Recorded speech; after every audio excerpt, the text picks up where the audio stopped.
Hello everyone, welcome back my YouTube channel.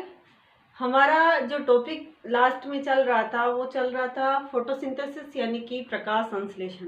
प्रकाश संश्लेषण के उस टॉपिक को हम आज आगे बढ़ाते हैं। पिछली वीडियो में हमने इसके बारे में पढ़ा था कि फोटोसिंथेसिस या प्रकाश संश्लेषण क्या होता है, कौन कौन सी रिक्वायरमेंट होती है इसके लिए, यानी कि जैसे कि वाटर जल चाहिए होता है, CO2 चाहिए होती है, जो फोटोलाइट प्रकाश की जो ऊर्जा है वो चाहिए होती है। साथ ही साथ ये जो प्रक्रिया है केवल ग्रीन प्लांट हरे पादप ही कर पाते हैं क्योंकि क्लोरोफिल इसके लिए जरूरी होता है। तो आज की क्लास में हम उससे आगे जो कि हमने देखा था, साइट ऑफ फोटोसिंथेसिस भी पढ़ लिया था कि प्रकाश संश्लेषण जो है वो पत्तियों की जो हरी पत्तियां हैं उनके क्लोरोप्लास्ट में यानी कि हरित लवक में संपन्न होती है। और हरित लवक की संरचना में हमने देखा था कि उसके ग्रेना और स्ट्रोमा में कैसे अप्रकाशिक और प्रकाशिक अभिक्रियाएं होती है। तो इसको अब हम उससे नेक्स्ट पढ़ते हैं कि प्रकाश संश्लेषण के लिए जो आवश्यक वर्णक होते हैं, जो पिगमेंट होते हैं, वो कौन कौन से होते हैं। प्रकाश संश्लेषी पिगमेंट, प्रकाश संश्लेषी वर्णक या फोटोसिंथेटिक पिगमेंट। प्रकाश संश्लेषी वर्णक कौन से होते हैं या किन्हें कहेंगे हम प्रकाश संश्लेषी वर्णक, या क्या आवश्यकता पड़ती है फोटोसिंथेसिस में इन पिगमेंट्स की। तो प्रकाश संश्लेषी वर्णक वे वर्णक होते हैं जो सूर्य के प्रकाश की ऊर्जा को अवशोषित करते हैं। हम जानते अपन जनरली कहते रहते हैं कि सजीवों को जीवित रहने के लिए, सभी कार्य करने के लिए ऊर्जा की, एनर्जी की आवश्यकता होती है। और वो एनर्जी हमें कहाँ से मिलती है? वो हमें भोजन से मिलती है। हम भोजन लेते हैं, कुछ भी अपन भोजन के रूप में खाते हैं, कुछ भी जो अपन अंदर लेते हैं शरीर में उससे हमें एनर्जी मिलती है, ऊर्जा मिलती है। अब वो ऊर्जा आई कहाँ से? भोजन में। वो भोजन आया हमारे पास में प्लांट से, और प्लांट्स ने वो ऊर्जा उसमें स्टोर की थी भोजन के रूप में, जो उन्होंने फोटोसिंथेसिस के दौरान जो फोटोलाइट है, प्रकाश की जो ऊर्जा है, उसको अब्जॉर्ब किया था, अवशोषित किया था, उसको चेंज कर दिया केमिकल एनर्जी में। और वही केमिकल एनर्जी फूड के रूप में स्टोर हो गई, जिसको हम लेते हैं अंदर और हम उसकी वजह से वर्क कर पाते, और हमारे से फिर वो एनर्जी वापस यांत्रिक ऊर्जा के रूप में बाहर निकल जाती है एनवायरनमेंट में। तो इस तरह से ऊर्जा जो है वो एक रूप से दूसरे रूप में चेंज होती रहती है। तो वो ऊर्जा जो प्रकाश संश्लेषण में प्लांट्स में जो है, प्लांट्स जो है फोटोसिंथेसिस की प्रक्रिया के दौरान जो उसको स्टोर करते हैं, वो कौन सी ऊर्जा होती है? वो सूर्य की प्रकाश ऊर्जा होती है। तो सूर्य की जो प्रकाश ऊर्जा है उसको अवशोषित करने के लिए, उसको एब्जॉर्ब करने के लिए वर्णकों की आवश्यकता होती है। और ऐसे वर्णक जो सूर्य की प्रकाश ऊर्जा का अवशोषण करते हैं वो प्रकाश संश्लेषी वर्णक कहलाते हैं, फोटोसिंथेटिक पिगमेंट कहलाते हैं। अब प्रकाश संश्लेषी वर्णक या फोटोसिंथेटिक जो पिगमेंट है वो हम यहाँ पर 3 प्रकार के पढ़ेंगे। पौधे जो होते हैं, पौधों में 3 प्रकार के फोटोसिंथेटिक पिगमेंट पाए जाते हैं। पहले होते हैं पर्णहरित या क्लोरोफिल। पहले जो पिगमेंट है वो क्या है? क्लोरोफिल होते हैं। दूसरे पिगमेंट होते हैं कैरोटीनॉइड्स, और तीसरे पिगमेंट होते हैं फाइकोबिलिन्स। 3 प्रकार के वर्णक, प्रकाश संश्लेषी वर्णक जो है 3 प्रकार के पाए जाते हैं, पर्णहरित, कैरोटीनॉइड और फाइकोबिलिन। सबसे जो इम्पोर्टेंट जो वर्णक होता है वो होता है पर्णहरित या क्लोरोफिल। क्लोरोफिल या पर्णहरित जो है ये हरे रंग का वर्णक होता है मोस्टली, और इसी की वजह से सबसे ज्यादा मात्रा में यही पाया जाता है पौधों में, या हम कहें कि मुख्य वर्णक होता है, प्रमुख वर्णक यही है। प्रमुख पिगमेंट जो प्रकाश संश्लेषण के लिए जरूरी होता है सबसे ज्यादा है, हरे रंग का है। और इसी कारण से प्लांट्स की जो लीव्स होती है उनका रंग जो होता है इसी की वजह से हरा होता है। क्लोरोफिल पिगमेंट की वजह से ही, पर्णहरित की वजह से ही पत्तियां हरे रंग की होती है।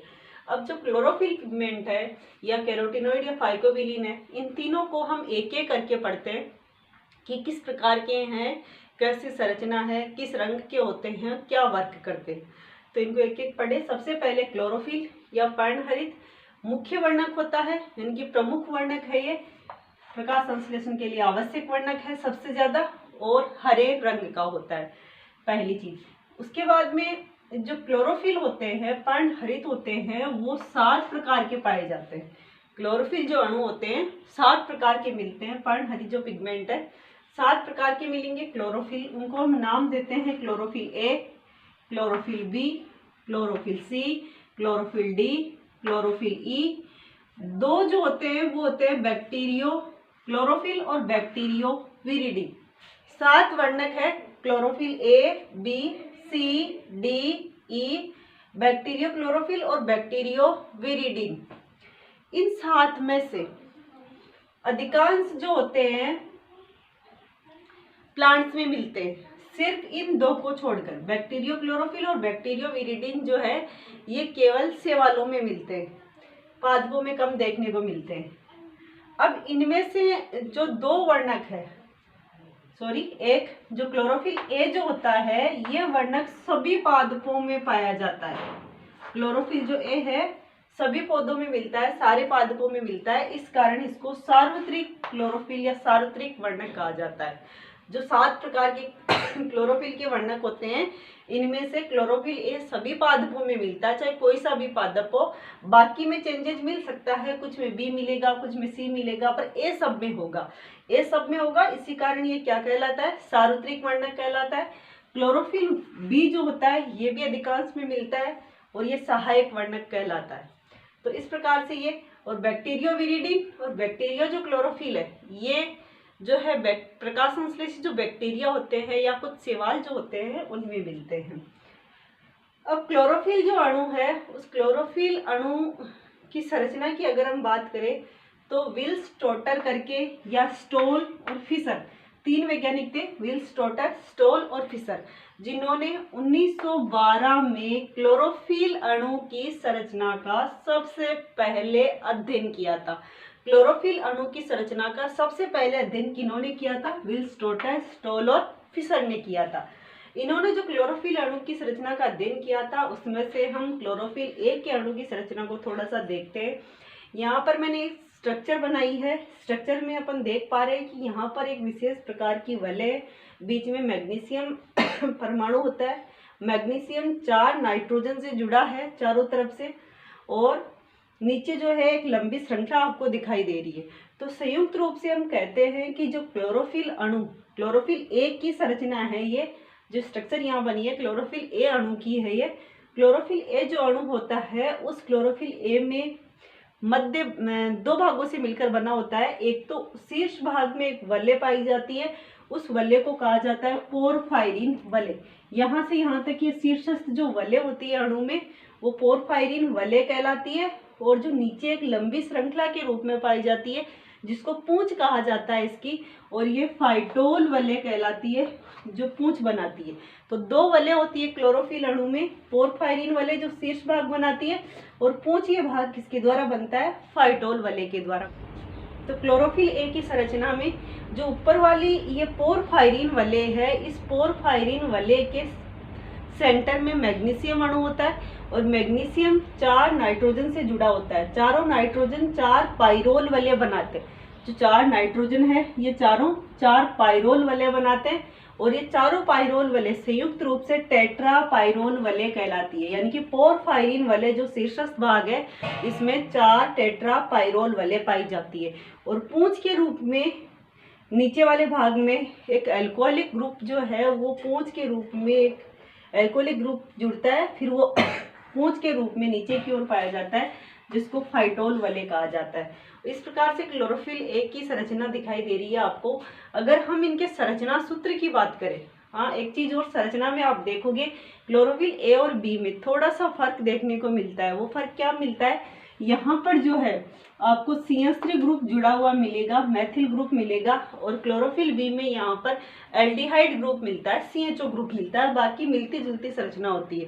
वो 2 हाइड्रोजन जो है कम हो जाते हैं, इसी वजह से संरचना सूत्र में आप देख पाओगे कि जो अणुसूत्र होता है इनका, अणुसूत्र जो है क्लोरोफिल ए का होता है C55 यानी C55H72O5N4Mg।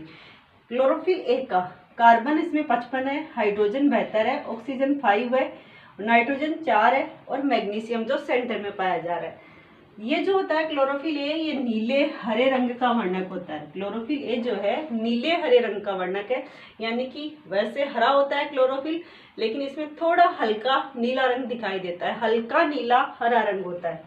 क्लोरोफिल जो बी है उसकी संरचना आप देख संरचना सूत्र अगर अपन देखें तो इसमें भी कार्बन 55 होते हैं, लेकिन हाइड्रोजन यहाँ पर आपको 70 देखने को मिलेंगे। Hydrogen 70, oxygen 6, N4 Mg। जो 2 हाइड्रोजन कम यहाँ मिल रहे हैं इसकी बजाय और ऑक्सीजन एक ज़्यादा मिल रहा है, वो इसी समूह की वजह से होता है। यहाँ CH3 आ गया तो 2 हाइड्रोजन इसमें बढ़ जाते हैं, जिसको अपन कहते हैं 72 हो जाते हैं यहाँ पर, और इसमें 2 हाइड्रोजन यहाँ वाले कम हो जाते हैं CHO आ जाने की वजह से, और एक ऑक्सीजन बढ़ जाती है। तो ये अणुसूत्र में उसकी वजह से थोड़ा फर्क दिखता है। बाकी क्लोरोफिल ए और बी दोनों की संरचना समान रहेगी। ये था क्लोरोफिल। क्लोरोफिल मुख्य वर्णक था, जिसमें से 2 जो प्रमुख वर्णक होते हैं ए और बी, उनके बारे में हमने बात की। दूसरा जो वर्णक होता है वो है कैरोटीनॉइड। कैरोटीनॉइड्स जो होते हैं ये सहायक वर्णक होते हैं, और कैरोटीनॉइड्स जो है वो पादपों में प्रकाश, उस सूर्य के प्रकाश की ऊर्जा को अवशोषित करते हैं जिसको पर्णहरित नहीं कर पाते। यानी कि मोस्टली तो पर्णहरित जो है सूर्य के प्रकाश का अवशोषण करते हैं, लेकिन जिस रेंज के प्रकाश को क्लोरोफिल अवशोषित नहीं कर पाते उसका अवशोषण कैरोटीनॉइड्स के द्वारा किया जाता है। कैरोटीनॉइड सहायक वर्णक होते हैं प्रकाश संश्लेषण में, और ये 2 प्रकार के होते हैं, ज़ैंथोफिल और कैरोटीन। कैरोटीनॉइड्स जो होते हैं 2 प्रकार के होते हैं, ज़ैंथोफिल और कैरोटीन। जो ज़ैंथोफिल होते हैं ये पीले भूरे रंग के वर्णक होते हैं, जबकि कैरोटीन जो होते हैं ये लाल रंग के वर्णक होते हैं। ज़ैंथोफिल है, इसका जो अणुसूत्र की बात कर, मूलानुपाती सूत्र की अगर हम बात करें तो इसमें कार्बन 40, H हाइड्रोजन जो है वो 56 होते हैं, और 2 ऑक्सीजन होते हैं, यानी C40 H56 O2। ये इनका जो है मूलानुपाती सूत्र होता है। प्रमुख जो ज़ैंथोफिल्स है उनके एग्जाम्पल अगर हम देखें तो ल्यूटीन, जियाजेंथीन, क्रिप्टोजेंथीन, नियोजेंथीन, ये ज़ैंथोफिल के प्रमुख एग्जाम्पल है। कैरोटीन जो होते हैं, कैरोटीन लाल रंग के वर्णक होते हैं, मोस्टली जैसे कि गाजर, टमाटर आदि में देखने को मिलते हैं, और इनका जो मूलानुपाती सूत्र होता है वो होता है C40 H56। और एग्जाम्पल के तौर पे देखें लाइकोपीन जो कि टमाटर में मिलता है, अल्फा कैरोटीन, बीटा कैरोटीन जो गाजर में देखने को मिलते हैं। तो ये दूसरा वर्णक था कैरोटीनॉइड्स, जिनकी खोज वैकेनरोडर नामक वैज्ञानिक ने 1831 में गाजर में की थी सबसे पहले। सहायक वर्णक थे, और ये क्या करते हैं, उस रेंज को अवशोषित करते हैं जिसको क्लोरोफिल नहीं कर पाते। अब तीसरा जो वर्णक है प्रकाश संश्लेषी वो है फाइकोबिलिन्स। तीसरा प्रकाश संश्लेषी वर्णक फाइकोबिलिन्स, और फाइकोबिलिन्स जो है वो शैवालों में मिलता है, प्लांट्स में नहीं मिलता। जो ये तीसरा वर्णक फाइकोबिलिन है किसमें मिलता है, शैवालों में, पादपों में नहीं मिलता। ये भी 2 प्रकार के होते हैं, एक तो होते हैं फाइकोइरिथ्रिन, एक तो कौन से होंगे, फाइकोइरिथ्रिन, और दूसरे होते हैं फाइकोसाइनिन। फाइकोइरिथ्रिन और फाइकोसाइनिन 2 प्रकार के होते हैं फाइकोबिलिन्स। फाइको जो इरिथ्रिन है ये लाल रंग के वर्णक होते हैं, फाइकोइरिथ्रिन लाल रंग के वर्णक होते हैं, और ये लाल शैवालों में पाए जाते हैं। लाल शैवालों में प्रकाश संश्लेषण में हेल्प करते हैं, जैसे कि रोडोफाइसी जो संघ है, रोडोफाइसी के सदस्यों में ये देखने को मिलते हैं, लाल शैवाल या रोडोफाइसी में मिलते हैं। फाइकोसाइनिन जो है ये नीले हरे रंग के वर्णक होते हैं, और ये नील हरित शैवालों में या ब्लू ग्रीन एल्गी कह सकते हैं उनमें मिलते हैं, यानी कि नील हरे शैवालों में या साइनोफाइसी के जो सदस्य हैं उन शैवालों में देखने को मिलते हैं। तो ये थे प्रकाश संश्लेषी वर्णक। प्रकाश संश्लेषण के लिए वर्णक अत्यंत आवश्यक होते हैं, क्योंकि वही क्या करते हैं, प्रकाश ऊर्जा का अवशोषण करते हैं। अब नेक्स्ट क्लास में हम पढ़ेंगे कि ये जो प्रकाश संश्लेषी वर्णक है ये किस रेंज के प्रकाश को अवशोषित कर पाते हैं, और उस अवशोषित किए गए प्रकाश से किस तरह से प्रकाश संश्लेषण की क्रिया संपन्न हो पाती है।